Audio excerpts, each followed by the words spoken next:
Bad Mechs, Phantom, written by Sean of Sarna.net, the greatest wiki there is. Read by Shrapnel.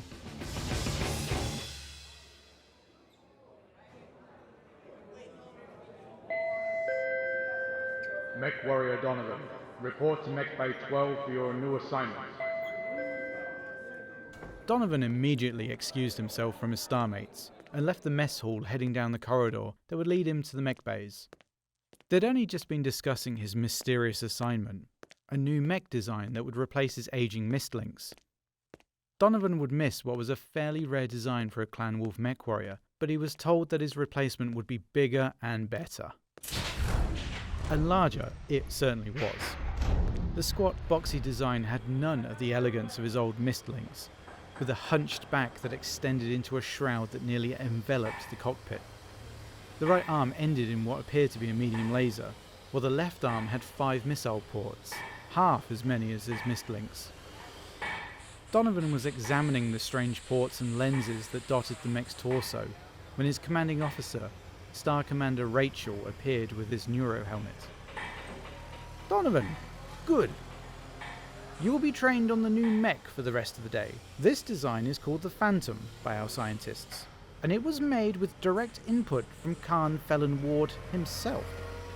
"A design made by Khan Ward? I have heard of his custom mech Grinner. This must share its firepower, Quaif."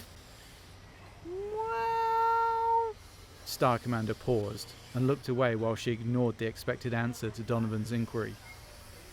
"It is faster and better armed than the mistlings. That is certain, but its available pod space is somewhat less than you are used to." "A mistlings is no Timberwolf," Donovan said with a chuckle. "How much less pod space?" "Approximately 25%, Rachel replied, and Donovan grimaced. "There is more. That lens on the left side of the mech is for your targeting acquisition gear, and the domed parts on the right contain an active probe and ECM equipment." Donovan stared blankly at his Star Commander as she seemed to mentally review a prepared speech.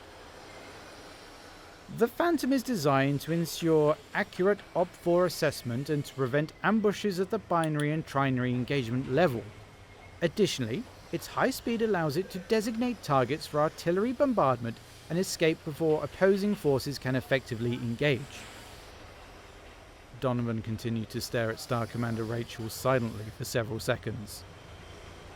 Then, "Star Commander, what is artillery?" "This has not been made clear to me," stated Rachel flatly. "I am told that Khan Ward has plans to integrate inner sphere military tactics with clan doctrine, and this mech is the result." "I see," replied Donovan. "Can it jump?" "Neg, but it can outrun a mistlings by more than 30 kilometers per hour." Donovan gave a critical sniff. "Well, we cannot argue with the wisdom of a Khan, Winnick." Rachel smiled, hopeful that this meant Donovan was at least open to the idea of a radical change in tactics.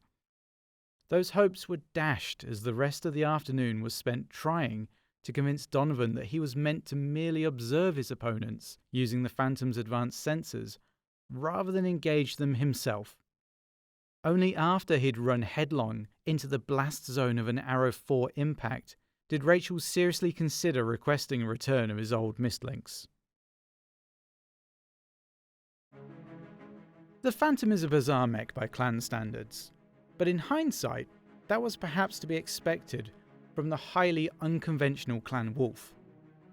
The Phantom takes the idea of the heavy scout to its extreme, eschewing almost all firepower in favour of maximum speed and armour. It is the quintessential team player, requiring assistance from other units, be those complementary mechs, artillery or elementals, in order to have an impact on the battlefield.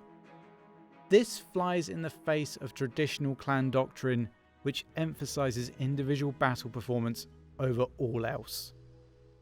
Even non-conformist Clan Wolf mech warriors required some time to adjust to the Phantom's intended mission profile. They would have just 5 years to learn completely new tactics between the Phantom's introduction in 3052 and its trial by fire during the Refusal War. where light stars led by phantoms would harass Jade Falcon units and designate targets for artillery strikes. However, the Phantom's efficiency was debatable.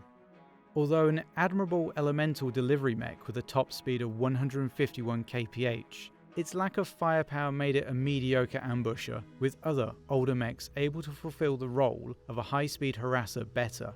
The Viper and Ice Ferret are both just over 10 km per hour slower than the Phantom, but with 2 and 3 tons of additional pod space respectively. Both are able to mount much higher damage configurations, while maintaining a similar armor profile.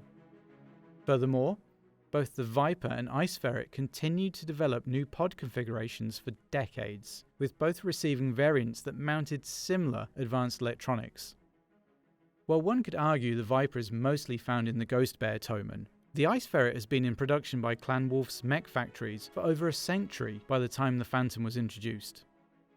Given the Ice Ferret's similar design, it's a complete mystery why Clan Wolf commissioned the Phantom to begin with, but it's doubly baffling why both mechs remained in production simultaneously for decades. Clan Wolf factories on Ark Royal would continue to produce the Phantom and the Ice Ferret throughout the Jihad, although production would cease temporarily after the planet was struck by Werder Blake forces. In the clan homeworlds, the one factory building Phantoms would exchange hands several times, causing the Phantom to proliferate among the home clans. It has reportedly replaced the Firemoth due to its similar speed but heavier armour.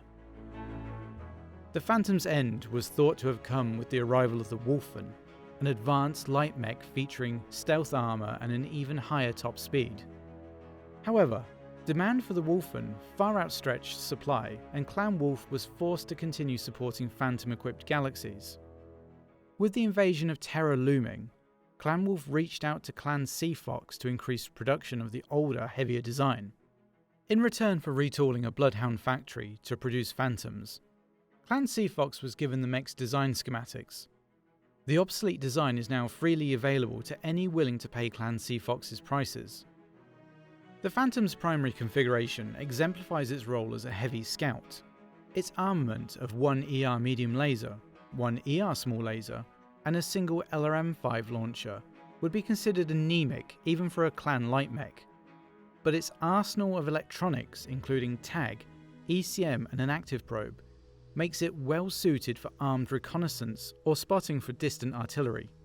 6 tons of ferrofibrous armour is adequate for a mech of its size, but the Phantom's true defence is its blistering top speed of 151 kph. It wasn't long before Wolf mech warriors began demanding more of the Phantom's 6.5 tons of pod space. However, with such limited pod space available, the Phantom's most threatening configurations typically feature groups of smaller weapon systems. The A and C configurations, for example, offer significant short-range punch by multiple batteries of ER small lasers. Other configurations, such as the B, D and F, mount more mid-range weapons such as SRMs and ER medium lasers. Some even mount weapons originally intended for non-mech units.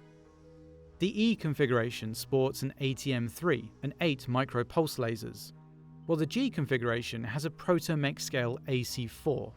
The L configuration features 3 AP Gauss rifles and a plasma cannon, both with a ton of ammunition. More recently, configurations utilise recent advancements in weaponry to help the Phantom punch above its weight. The I configuration has an improved heavy laser and an ER medium laser tied to a targeting computer, with a light tag providing artillery with targeting data. The K configuration ties a single ER large to a targeting computer, but manages to provide the primary configuration's entire electronics complement with the Watchdog CEWS.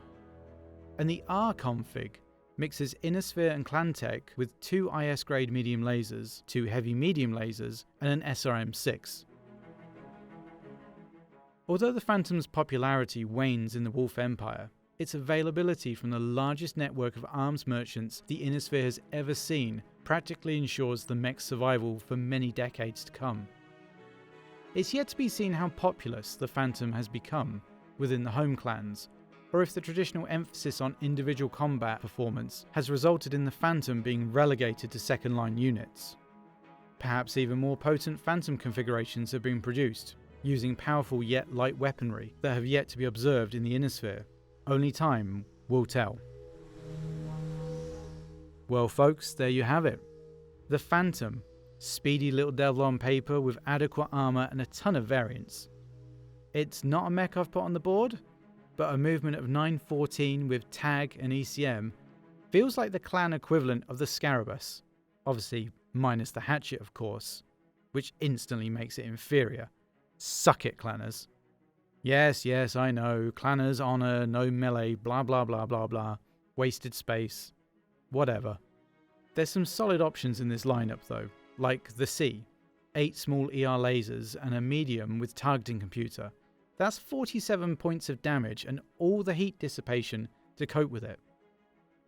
It's like the article says, it's a beefed up dasher I suppose. Gets in there, deals the damage, drops the elementals, gets out. I kinda see it as a utility mech, not really being dedicated to any one role, which may be a good thing or a bad thing. I don't know, what do you guys think of the Phantom? Have you got any tales to tell old Shrapnel? As ever my friends, thank you for listening. If you enjoyed this, please give it a like, leave a comment below with your for or against the Phantom, and as ever if you like this, please subscribe to the channel, there's always more tales to be told. Want to know more, citizen? Then head on over to sarna.net and drown yourself in the infinity pool of knowledge. Massive thank you to all the volunteers over there, and for Sean and Nick for keeping the show going. And that's it from me, Mech Jocks. Until next time, I've been Shrapnel. Stay safe out there.